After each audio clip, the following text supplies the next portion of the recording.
Good morning, Covington County. Welcome to Good News Covington County on WKNI here on Court Square in Andalusia. Your source for good news and sometimes news that's not the most funny and fun in the world.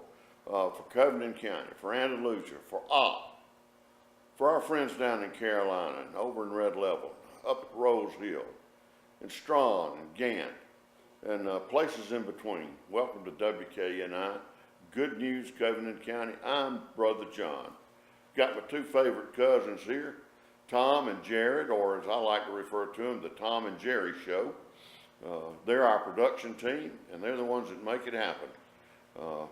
Just in the way of news, we talked to you yesterday. We're aware of the problems that we have with the sound not syncing with the picture sometimes, and they're hard at work on that, along with the people at MediaCom. In fact, Jared had contact with the MediaCom programming and engineering people again yesterday, and we hope to have this problem resolved by the end of the week. So we'll just continue to bear with us, and we appreciate you watching us very, very much. Please check us out on our Facebook page, WKNI, on Facebook, or if you see Jared or myself or Tom, tell us your opinion. Tell us what we can do that you'd like to see and what we can do better. You know, we've certainly got room for improvement. None of us are professional radio and TV personalities, producers, or directors. We're learning as we go, and your input is invaluable to us. Just in the way of general news today, it is the 11th day of April, 2018. It's a Wednesday. It is the 111th day of this year. This is also the day that Apollo 13 launched. And we know what happened on Apollo 13. We may even discuss that on Friday, which is Friday the 13th. And that'll be a show that we're looking forward to an awful lot. In the way of kind of business keeping, we're broadcasting a little later than we do normally as we record this, but our buzzard count this morning was a little light. The air was clear, the sky was clear, very little humidity, no fog. The buzzards got out here early, and they've gone about their business, but about 7 o'clock this morning, we had 14 buzzards over here on the courthouse. So Andalusia is the Capistrano of buzzardology. We're keeping that one thing straight in Andalusia. Also, I'm going to give you a free tip today that can save you 11%.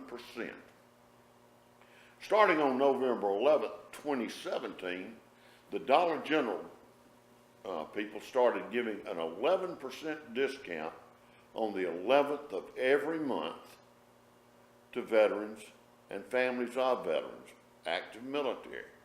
If you go in there on the 11th, today for instance, and you buy $11 worth of merchandise from them, you're going to only pay $9.90 for it. That's a pretty good deal considering all you did was walk in, and when they asked you if you were a veteran, you got 11% off it. I think it's a good deal because it supports the people in the military that do great things for our nation and for our protection. But I just want you to know, if you've been in the military, if you are in the military, or if you're a member of a military family, you can go into Dollar General on the 11th of every month and get an 11% discount. Might be a good time to do your grocery shopping. I don't know anybody else in town that does that. I know there's some places that add 10% on to your grocery bill, but these people actually take an 11% discount on the 11th. That's like getting your tax and an extra couple of percent free at Dollar General. So I've made you money today just by watching this show. Again, we appreciate it. Had some big news in Washington that involved the state of Alabama. Yesterday, President Trump welcomed the national championship Alabama football team to the White House and talked with them for a minute. He hailed the University of Alabama football team's win against Georgia as a win for the ages. he hosted the Crimson Tide coach Nick Saban and his players at the White House to honor them with their 5th national title in 9 years. Now, I'm an Albie, so you know a certain amount of this hurts me to say this, but I'm proud of that bunch. They've done a good job for the state of Alabama, and they've represented us well. The president attended the championship game in Atlanta, in which Alabama staged one of the great all-time comebacks in all of football history to beat Georgia 26-23. Trump said that the backup quarterback, Tua Tagovailoa, and I'm sure I've got that pronounced wrong, winning touchdown pass in overtime to fellow freshman Devontae Smith after a sack will go down as one of the most exciting finishes in college football history or the history of any other sport. I think that's a great thing for Alabama. 5 national championships in the last 9 years. Well, you top that with Auburn's 1 championship, and that's quite a streak for this little state that oftentimes ranks number 48, 49, or 50. Something to be proud of. Now, I'm going to stop here on such a good and positive note and break while we go sell a little advertising and let you hear a little bit about some of our fine sponsors. Back in a minute. Welcome back to Good News Covington County with Brother John. Glad to have you back here on Wednesday, the 11th day of April, 2018. You know, as usual, we say that the source for most of our information comes from the Andalusia Star News. Michelle Gerlach and her staff over there provide us with an excellent source of information. And we always want to tell you that don't consider what you get from us as the entire article. Many times it's a condensation of what's in the article itself. Please go and spend the best 50 cents you'll spend a day on a copy of the Andalusia Star News. It'll pay for itself just with the coupons and the advertising. But don't forget to patronize this wonderful resource for news. I hate to start out with something that may be considered to be negative news for here in Covington County, but it was announced in today's Star News that Vector will be leaving the airport this summer. Vector is will close by the end of June, or by June, excuse me, out at the Andalusia Municipal Airport.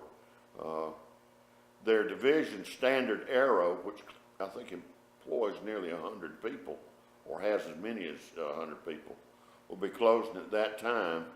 The employees were informed in a face-to-face meeting with the management of Standard Aero yesterday. I'm sure there were a lot of disappointed people. I know that's probably a scary time for those folks that have been working there. And I know it's a disappointment for the people at the airport authority and the mayors of Opp and Andalusia and these other areas that have provided so much support for those people at Vector and at Standard Aero. So be thinking about those people that work there and the opportunities that they can possibly have for employment. Kyle Hultquist is the Vice President of Marketing and Communications at Standard Aero, sent down here to talk with the people. And they determined that their business, that continuing to operate their business in Andalusia was no longer profitable. They use the term economically viable and for its investors. Given the loss of our, and I'm quoting Mr. Hultquist now, given the loss of our primary contract, the current and future work volumes do not support the fixed costs necessary to operate the facility. He said the business is experiencing significant losses with no feasible path to profitability. He said, adding that the limited pipeline for new business opportunities have contributed to this difficult decision. We intend to close the facility by the end of June, and we will be exploring other alternatives to sell or dispose of the business assets prior to that time. This decision in no way reflects negatively on the hardworking and dedicated employees at our facility. We're very proud of the outstanding service we have provided customers in Andalusia, and will continue to serve our helicopter customers at other company facilities. Vector will be able to operate some of their other facilities as usual for the next 2 months. After that, they're going to do everything they can to place their employees at other Vector facilities in this area. I think they have one in Crestview. Much as I hate to see this happen, at least it sounds like they're trying to do the decent thing, at least according to their PR people. In 2016, Vector extended its lease at South Alabama Regional Airport for 5 years with a 3-year renewal clause. And they will, it's my understanding, the company's lease negotiated in 2016 has a 12-month exit clause. The company paid $25,000 per month for the facility located in the industrial park at South Alabama Regional Airport. Again, it's not the best news we can share here in Andalusia, but I'm trying to look at the upside of this. We know that they just passed a huge defense spending bill in Washington, and that affects people like Vector and the aerospace industry hugely. That's really their biggest customer, is the defense industry. The space that we've got in these huge hangars with this long airport in a small town with a skilled workforce that can work on turboprop airplanes and those kind of things is an unusual asset that we can offer to the market. Hopefully, as this space opens up, there'll be other people that the City of Andalusia, the County Industrial Board, the Airport Authority, the City of Opp can operate with to negotiate a new contract on this facility so that our people can continue to work and so that the people in these municipalities can continue to receive incomes from the rent on this property. Let's look at it that way. Keep our fingers crossed, think positive thoughts, and pray. If you're a praying people, pray that we can get new business out here. I don't think it hurts a thing. We've got another story coming up, but before we get too deeply in it, let's take a commercial break and we'll be back shortly. Welcome back to Good News Covington County, April 11th, 2018 edition. By the way, folks, did you know that this month, April, is National Earthquake Preparedness Month? If you're prepared to have an earthquake, you're probably not here in South Alabama, but we do occasionally feel tremors from activity in the J oil field. That's J, Florida, not an oil field that I own. Nearest I come to that is I've got oil in my hair sometimes. But in fact, the nearest I ever came to oil was somebody told me I had oil on my hair and gas on my stomach. But anyway, enough bad humor. One of the things that was in the paper yesterday was an article about the Bright Beginnings Daycare Center over at the Andalusia Housing Authority. The building's actually located at Cedar Street, and it joins up to the property of the Andalusia Housing Authority out there.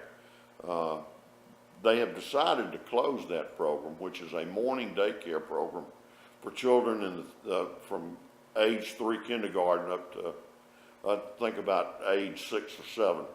As I say, it is a morning program. It's not a whole day long program. And they're utilizing a very valuable space that they have in what amounts to the community center for the Andalusian Housing Authority over there on Snow Drive. There has been some funding from that, from the federal government. There's been funding through the city government, but in these times, some of the funding's been cut off. And I'm not trying to take a position one way or the other on this, but there's an awful lot going on about that. Bobby Johns, who's the Housing Authority Director, as I understand it, and I'd love to have Mr. Johns on here if I could get up with him, has had the onerous task of talking to those people about what's going on and how they're going to have to terminate the services, those kind of things. Seems there's some misunderstandings on both sides about the when and the why and the what. So last night, a meeting was held, mostly of parents and people that have worked there. Mr. Johns was invited, it's my understanding, but I don't think he could make it. I know I was invited to the meeting, but I had an appointment in Troy that I had to go to, so we were unable to make that meeting. But there are a number of people that are interested in trying to see if they can still make it float. Now, I want everybody to understand that there's an awful lot of duplication of some services when you involve yourself in something like this. Some of the services they provide at Bright Beginnings are also duplicated by the Head Start program, and then some of the services are also duplicated by the City of Andalusia kindergarten program. However, here's where the fly gets into the ointment. The Head Start program is income-based. So if you're above a certain income, you can't enroll your child in their program. And if your child is in the Andalusia program, city schools, their kindergarten program is based on a limited number of slots. So there's essentially a lottery for the children to go into. They always have more people that enter that lottery than they have spaces. Now they're working really, really hard. The City of Andalusia education people are working really, really hard to add another class, another classroom, and have other openings. But while there appears to be a overlap of some of the services, given some of the requirements that some of these other services have, income-based, etc., versus limited numbers, there are, like anything, places that people can fall through the cracks. And this looks like this is what has happened over at Bright Beginnings. If you read the article in the Andalusia Star News, and it was a really good article written by Christopher Smith, there are an awful lot of, I think, fine people that really hate to see that go over there. I would encourage you to read the Andalusia Star News and get the details about this. But I would encourage you also, if you have an opportunity, to talk to Mr. Johns and be civil with him. This is not a life or death thing. But they had some mighty, the parents that were there, and there were about 13 of them, had some mighty fine things to say about how those people work over there with their children. And folks, there are a lot of special needs children here in Covington County, and they had some of them over there. If you have a neighbor that's had a child that's been in Bright Beginnings, ask them about what the program's done for them. I've worked with some of these special needs children in the past years, and I'll tell you, it's hard work, and the people that work with them have a gift. If they can make those young people comfortable, help them focus on what they're doing and help them grow, it's a great thing. And we need to say that about the people at Head Start, the people at Andalusia City Schools, as well as the people at Bright Beginnings. But it's an opportunity to serve your fellow man. As a result of this also, there will actually be some job loss as this program shuts down. So if you can help this in any way, just ask questions. Just as, talk to your neighbor about it. And that's one of our big topics for today. Write us or post us on WKNI, our Facebook page, or something like that. If you've got any thoughts on that, please let us know. Now we're going to break for a minute. We'll be back shortly. Welcome back to Good News Covington County on WKNI, April 11th, 2018 edition. Just to give you a little bit of news of mirth and in history, according to a bunch of, they've been doing the Facebook hearings, and Mr. Zuckerberg's been talking about their algorithms and all this other kind of stuff. Last year, a university in England calculated the most boring day in history. And according to the algorithm that they worked out, 57 years ago today was the most boring day in history. The day was April 11th, 1954, and it was really, really uneventful. Nobody significant died that day. No major events apparently occurred that day, and although a typical day in the 20th century has many notable people being born or for some other reason dying, the only one that they could find that was notable that died on this day was Abdullah Atalar, a Turkish academic. Apparently the only other significant event that day was the Belgian election. I hope the Waffles won. And in other news locally, there's David Darby, who's a friend of mine and is great, has a couple of great businesses here in Andalusia. The Darby Drug Store is one located out here on South Three Notch, and then Darby's RX Center, located over here by CCB Community Bank, and the Pick and Save location are great businesses. They've been the people I've done my prescription work with just about ever since I came back from Arizona and moved here. And they, wonderful people. David Darby was interviewed by Michelle Gerlach in the Andalusia Star News about the opioid crisis that's occurring in the United States now. Folks, we think that we don't have an opioid crisis here in Covington County. And if we think that, we're wrong. This is a drug problem with a prescription-based product that's occurring all over the United States, and the numbers that are happening as a result of this are huge.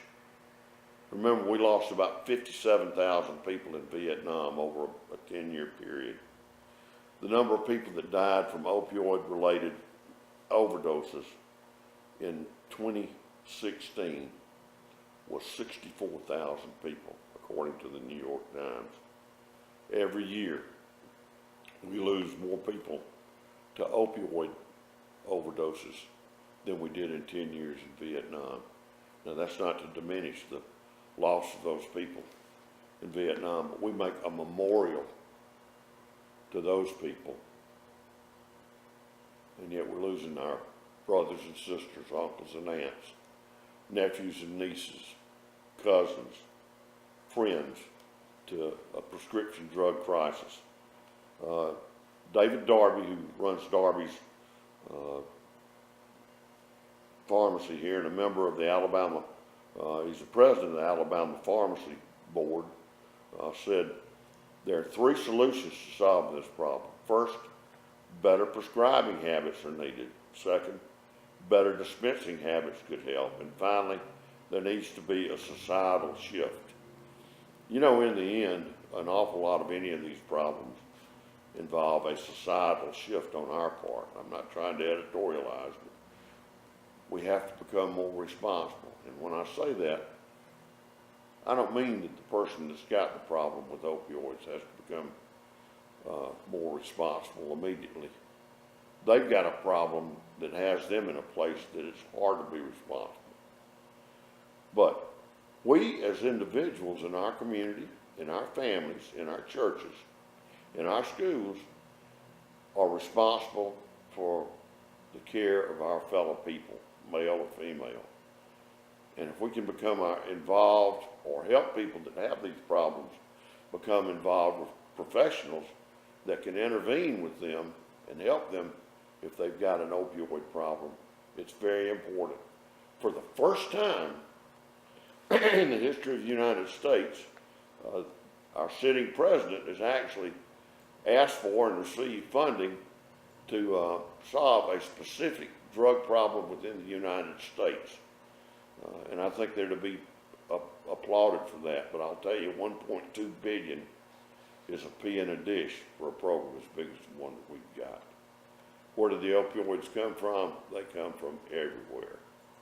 come across the border, they come in on ships, they come here every way that they can, and they create a horrible problem for families, communities, law enforcement, people all around you. And yes, folks, part of that 64,000 people that died in 2016 lived in Alabama. I want you to think about that the rest of the day, and if you know people that have these problems, please try to steer them in the right direction. One more piece of interesting news here is that if you'll go out on East Watson Street, you'll see that they're building a new home right there by Watson and Stanley Avenue. And when I come back in a commercial, I'm going to tell you about that home. We'll be back shortly. Welcome back to Good News Covington County with Brother John and his two favorite cousins over there. And I'm not talking about Huey and Dewey. I'm talking about Tom and Jared, who really bring this show to you. Got a new an article that was in the Andalusia Star News again. This one by Christopher Smith about Bellawood Homes. Bellawood Homes are a new development they're doing at the corner of Stanley Street and East Watson Street, rather. They're going to build 8 garden homes there for people to rent. I've watched this first home that they're building go up, and it's going to be a doggone nice one. It's a project put together by Kaveen and Bobby Patel, and they're going to really be nice. They've been working on it, I think, essentially on the weekends, but every time I drive by there, it amazes me at how nice they are. They're going to be about 1,800 square feet. They're going to have 2 baths, 3 bedrooms as an average, and they're going to be nice rental homes for people that want nice rental homes. Their idea is to be able to rent these homes for the mid $100 per month, and I think they'll be a real asset for the community. They're designed for the most honest and hardest working people in this area, and that's what they're designed to fit. If you're interested in that, I'll try to get you some information about how to get up with the Patels on this, and maybe you can be one of those 8 people that move in there. A few minutes ago, I mentioned that today was the most boring day of this in history in 1954, but there's some other things that important that happened on this day. In 1945, the United States Army troops liberated the German concentration camp at Buchenwald, or I think they pronounce it Buchenwald, in Germany. There were over 20,000 inmates that were freed on that day, and I think over 200,000 people had been killed in that prison. A terrible thing that they were liberated on this day. In 1947, this is a very famous an important time in United States history. In 1947, on this day, Jackie Robinson took the field for the Brooklyn Dodgers for the first time in an exhibition match between the Dodgers and the New York Yankees, becoming the first black player to play in the Major League Baseball. April 15th, the Dodgers opened their season when they beat the Boston Braves 5-3, again with Jackie Robinson. As for our weather today, well, it's going to be pretty nice today. If you hadn't already figured it out, it's going to be a real nice day. We're going to have our highs about 75, maybe 76, 77. A slight wind out of the north, 5 to 10 miles an hour. Tonight, clear skies and low, I don't know, about 47 or 50. Tomorrow, Thursday, it's going to be sunny. It's going to ease up toward 80 if we're lucky. Winds out of the south will be 5 to 10 miles per hour. Thursday night, we'll have a low around 54. So the nighttime temperature is going to go up about 10 degrees in between tonight and tomorrow night. South wind will be about 5 miles per hour, becoming calm in the evening. As we get ready to close this day, I'd like for you to think about a quote by Drivenai Ambanani. And I think it's very prophetic. And I think about the guys that I work with here at the station, and what kind of people they are and what they want to do with their lives. And it goes like this: if you don't build your dream, someone else will hire you to build theirs. If you don't build your dream, someone else will hire you to build theirs. There's nothing more adventurous, there's nothing harder, and there's nothing greater than being your own boss. But you have to have your own dream. Write it down, live your dream. Hope you have a great day. Hope you have a great week. Hope that you come back and see us tomorrow. Thanks for watching us.